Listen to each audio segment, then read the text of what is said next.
In this episode. Will $800 be enough? Sounds good. What a weird way to kick off this review.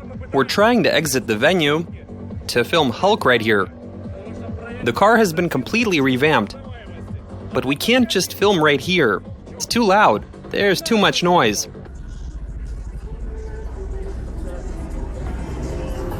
Okay, we've kidnapped Hulk and brought him away from the Russian DBDRA Championship Finals currently being held in Rostov. It was way too noisy. So this car is very much worthy of a separate review. We've actually featured it on our channel before, but since then it's been given a complete makeover. The layout remains unchanged, it's running a 6th order bandpass enclosure, but the subwoofer array has been replaced entirely. I should say that the old enclosure is packing 4 new top-of-the-line Avatar subwoofers, 18 inches in diameter. We'll show you the racket it was making back at the competition a tad later in this video. But for now, let's do a quick general overview of the system. Up front we've got a set of Sylvesters, some horns made by... Why don't you come into frame? I didn't prepare for this review, so we'll let Dima, the owner... So check this out, We'll bleep that part out. Those have nothing to do with us. So why did you install third-party amplifiers given that this is basically our demo car? Unfortunately, you guys don't have any powerful compact 2-channel amps. We will be releasing the MMA series soon. You should use one of those instead. Right, so what sort of amps you got powering the front? I've got one Apocalypse 7800 for each door, left and right. As for the amp running the drivers, I've got... As for the alternative sources of sound, when you're driving around in traffic, you can open the rear windows and switch on these Sylvesters and T35s. This car can definitely make some noise. How do people in your region react to that?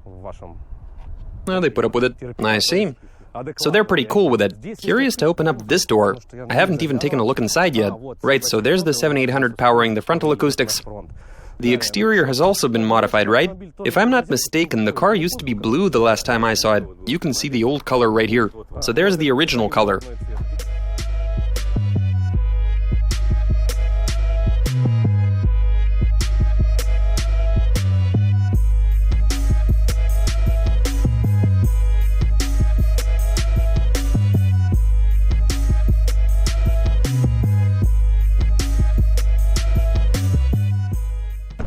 Now it's green all around. Let us know in the comments what you think of the exterior. In case anybody wants to know, the car is entirely coated in Raptor, which is resistant to scratches. Let's take a look at what we have in the trunk. All of this stuff is typically hidden under a decorative cover. As for the power supply... Oh, that's Grandma's underwear. Right, so you've got a carpet cover. That's totally cool. This is an SPL build after all. Stealthy install. Run me through the power supply. I'm using 2 sections of lithium iron phosphate, 700 amps each. I've got them hooked up in parallel, which gives us a total of 1,400 amps, correct? I guess I shouldn't have said that. Nah, it's alright. Let's call it 1,500 amps, give or take.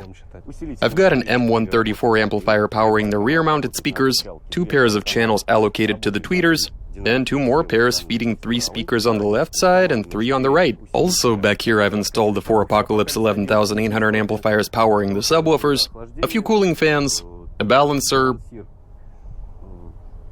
or the lithium batteries, to even everything out between the battery cells.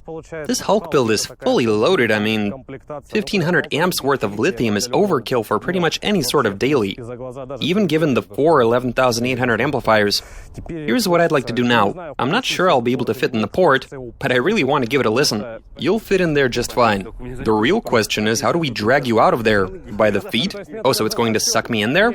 I'd prefer not to get into the enclosure itself. It depends on whether you get in there head first or legs first. Legs, definitely. We'll get you out of there if that's the case, in true Winnie the Pooh fashion. Alright, let's give this thing a listen. We have really moved up in the world with our channel. Here's how I'm earning money to restore my Escalade.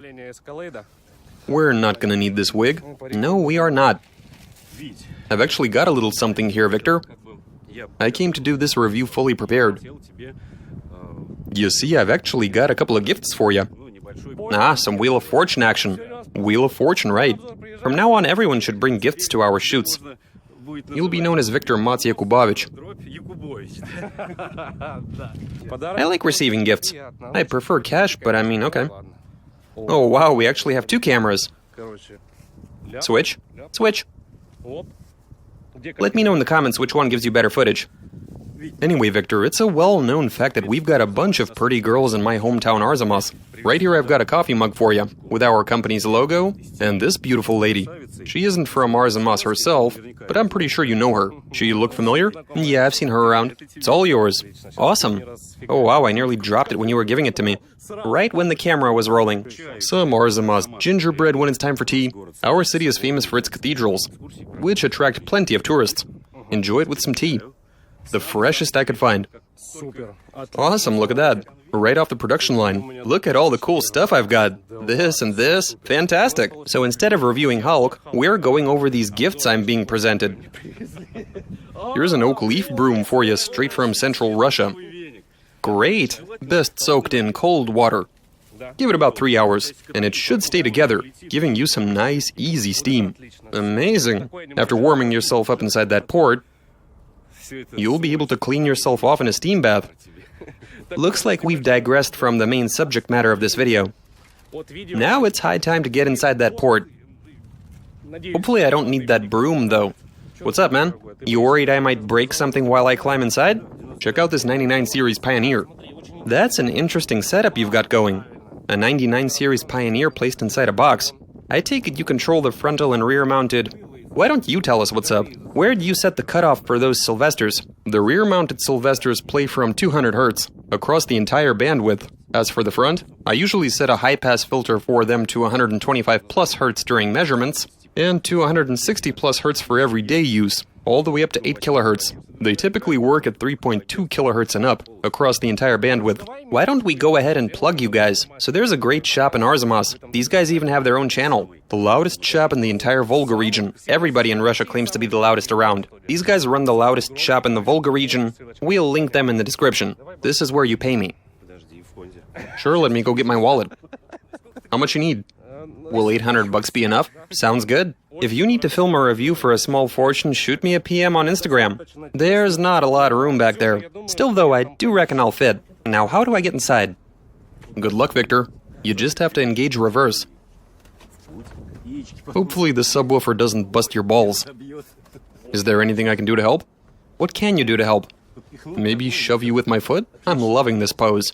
It's about to get windy in here, and here's where an SPL guy's worst nightmare begins. We're only now switching on the head unit, and we didn't prepare the track. There goes my entire paycheck for this video. I'm in an awful position. Will this track do it for you? I honestly don't care anymore at this point.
Would you prefer an omelet or scrambled eggs?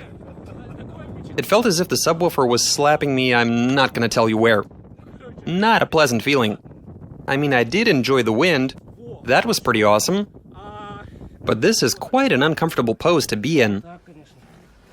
That's how the guys from Arzamas mistreat reviews and, well, reviewers. So in a nutshell, this thing generates a ludicrous amount of sound, with tons of wind and some lovely bass.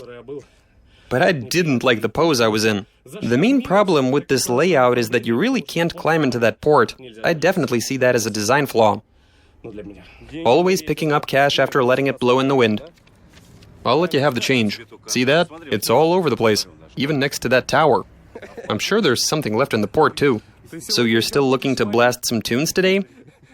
It's just gonna keep spitting out cash.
Let's take another quick look at the enclosure.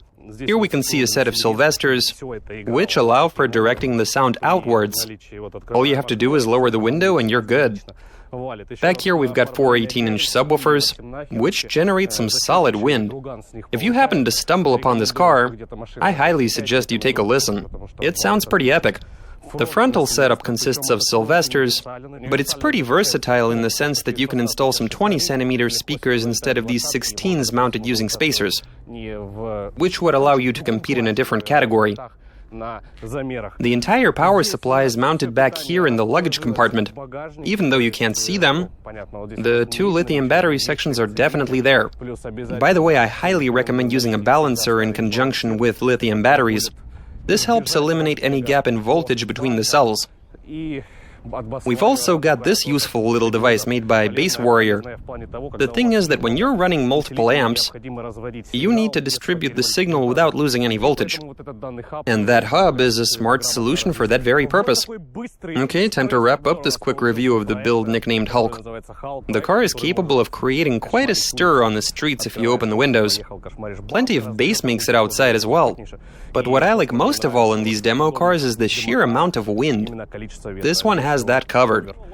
Hulk deserves a thumbs up. This thing is super loud and awesome. You've been watching Alphard Audio. See you guys later.